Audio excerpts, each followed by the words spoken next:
Setiap tahun kita sibuk mencari baju raya baru. Tapi tahukah anda, Malaysia menghasilkan 2,000 tan sisa tekstil setiap hari?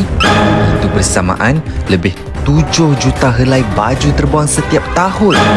Di Gerobok Bonda ada pelbagai koleksi baju raya tahun-tahun lepas. Kak Long, Kak Ngah dan Kak Cik pun mula bereksperimen. Dengan sedikit kreativiti, baju lama boleh nampak segar dan trendy. Gabungan baru, gaya baru.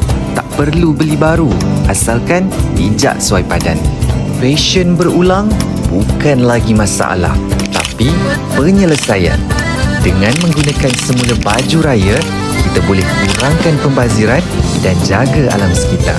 Tahun ini, jom raikan Raya Lestari. Gerobok Bonda penuh memori. Baju lama, gaya baharu.